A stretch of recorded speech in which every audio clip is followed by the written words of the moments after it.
Sahabat peradaban kasih ekologis yang terkasih, selamat berjumpa dalam renungan harian bersama saya, Romo Alois Budi Purnomo PR, melalui channel ini, Alois Budi Purnomo TV. In nomine Patris et Filii et Spiritus Sancti.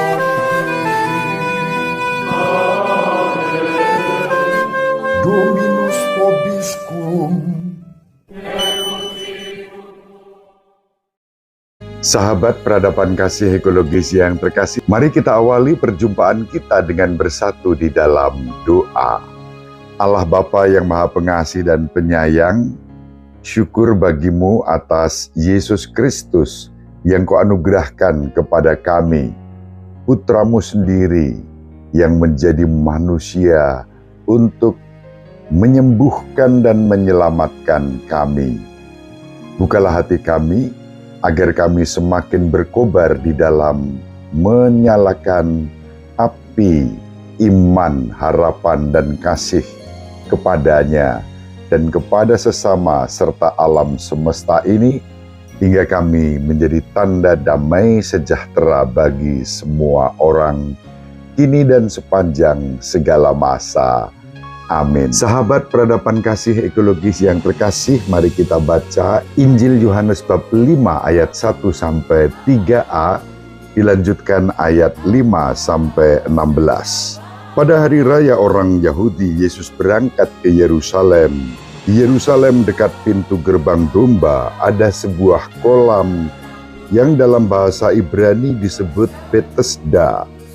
Serambinya ada 5, dan di serambi-serambi itu berbaring sejumlah besar orang sakit. Ada di situ seorang yang sudah 38 tahun lamanya sakit. Ketika Yesus melihat orang itu berbaring di sana, dan karena ia tahu bahwa ia telah lama dalam keadaan itu, berkatalah ia kepadanya, "Maukah engkau sembuh?" Jawab orang sakit itu kepadanya, "Tuhan, tidak ada orang yang menurunkan aku ke dalam kolam itu apabila airnya mulai goncang. Dan sementara aku sendiri menuju kolam itu, orang lain sudah turun mendahului aku." Kata Yesus kepadanya, "Bangunlah, angkatlah tilammu dan berjalanlah." Dan pada saat itu juga sembuhlah orang itu. Lalu ia mengangkat tilamnya dan berjalan. Tetapi hari itu hari Sabat. Karena itu orang-orang Yahudi berkata kepada orang yang baru sembuh itu, "Hari ini hari Sabat, dan tidak boleh engkau memikul tilammu." Akan tetapi ia menjawab mereka, "Orang yang telah menyembuhkan aku, dia yang mengatakan kepadaku, 'Angkatlah tilammu dan berjalanlah.'" Mereka bertanya kepadanya, "Siapakah orang itu yang berkata kepadamu, 'Angkatlah tilammu dan berjalanlah'?" Tetapi orang yang baru sembuh itu tidak tahu siapa orang itu, sebab Yesus telah menghilang ke tengah-tengah orang banyak di tempat itu. Kemudian, ketika bertemu dengan dia dalam bait Allah, Yesus berkata kepadanya, "Engkau telah sembuh. Jangan berbuat dosa lagi, supaya padamu jangan terjadi yang lebih buruk."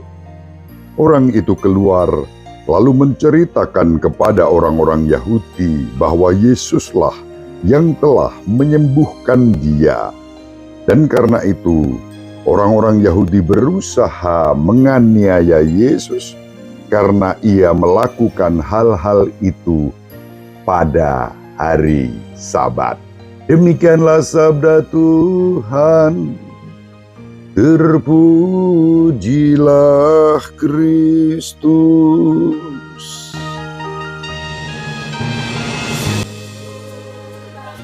Sahabat peradaban kasih ekologis yang terkasih, kisah yang baru saja kita baca dari Injil Yohanes bab 5 menampilkan Yesus yang berkunjung ke Yerusalem dan secara khusus mengunjungi kolam Betesda untuk mencari orang miskin dan sakit, karena Yesus dipenuhi dengan kemurahan hati dan selalu berbuat baik.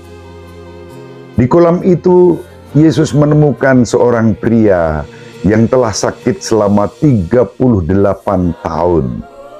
Guncangan yang kuat, bahkan untuk jiwanya yang kokoh, ini dialami secara rohani. Sayangnya, pria ini sepertinya hanya fokus pada dirinya sendiri. Ketika Yesus mendekat dan bertanya, "Apakah kamu mau sembuh?" Pria itu menjelaskan, "Saya tidak punya siapa-siapa untuk membawa saya ke dalam kolam ketika airnya bergolak, ketika airnya goncang."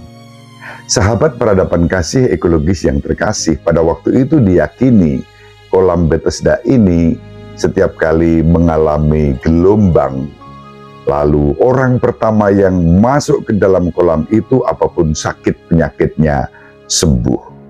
Dan itu tidak mungkin bagi orang yang lumpuh selama 38 tahun untuk menjadi orang pertama yang bisa terjun ke dalam kolam saat airnya bergoncang.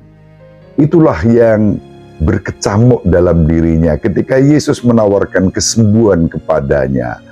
Ia terbelenggu oleh dirinya sendiri yang tak berdaya. Kadang-kadang kita dapat memperumit hubungan kita dengan Yesus yang menawarkan penyembuhan, kekudusan, keselamatan, dengan menjelaskan berbagai alasan yang berlebihan atau merasionalisasi alih-alih menjawab undangan Yesus untuk menjadi orang yang suci dengan mengatakan, "Ya Tuhan, aku ingin melakukan kehendak-Mu. Engkaulah sumber kekuatanku." Namun kerap kali kalimat itu tidak muncul dari kita karena keadaan hidup kita sendiri yang dibelenggu kelemahan dan kerapuhan kita. Sahabat peradaban kasih ekologis yang terkasih, harapan, kerinduan, keinginan akan penyembuhan, akan kekudusan, akan kebaikan, terus-menerus hendaknya bertumbuh di dalam diri kita.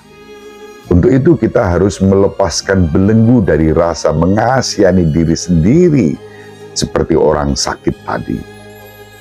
Orang yang lumpuh tadi terbelenggu dirinya sendiri. Bahkan ketika Yesus memberikan kesembuhan kepadanya, ia segera lupa siapa dia.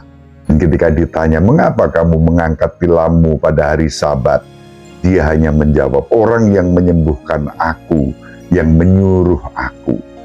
Syukurlah pada akhirnya dia mengenali siapa penyembuh itu, yakni Yesus.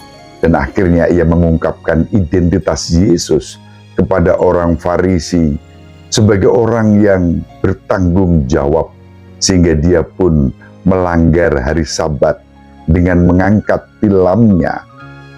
Yesus tahu karakter orang itu, namun Yesus melihat keinginan pria itu untuk disembuhkan, dan keinginan itu cukup bagi Yesus yang murah hati untuk melakukan yang terbaik di dalam hidupnya dengan meluapkan air penyembuhan yang mengalir dari kemurahan hatinya. Sahabat peradaban kasih ekologis yang terkasih, Yesus memberitahu pria itu, "Lihat, kamu baik-baik saja saat ini, kamu sudah sembuh, pergilah dan jangan berbuat dosa lagi." Satu kalimat penting yang disampaikan oleh Yesus kepada pria itu, agar dia pun bertanggung jawab atas hidupnya. Dia mengatakan hal yang sama kepada kita setiap kali kita menerima sakramen tobat dan pengampunan. Kita diampuni dan kita diundang untuk membaharui hidup kita.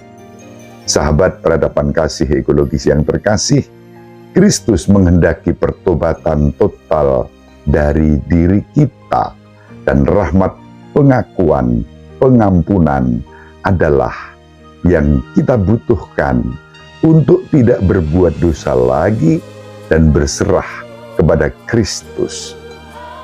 Kristus, berilah kami kerinduan dan tekad untuk menggapai kekudusan melalui pertobatan di masa prapaskah ini, kini dan sepanjang segala masa. Amin. Ibu Maria selalu mendoakan kita, Bapak Yusuf merestui kita dengan keheningannya. Semoga panjenengan semua sahabat peradaban kasih ekologis yang terkasih bersama seluruh anggota keluarga dimanapun berada, dibimbing, dilindungi, dan diberkati oleh Allah yang Maha Kuasa, Bapa dan Putra dan Roh Kudus. Amin. Terima kasih, salam sehat, tetap semangat tanpa sambat, selalu bahagia, kebahagiaan yang bersumber dari Tuhan Allah kita. Salve, salam sejahtera untuk kita semua. Sahabat peradaban kasih yang terkasih, sampai jumpa pada episode berikutnya. Terima kasih atas kebersamaan kita. Salam peradaban kasih ekologis. Berkah dalam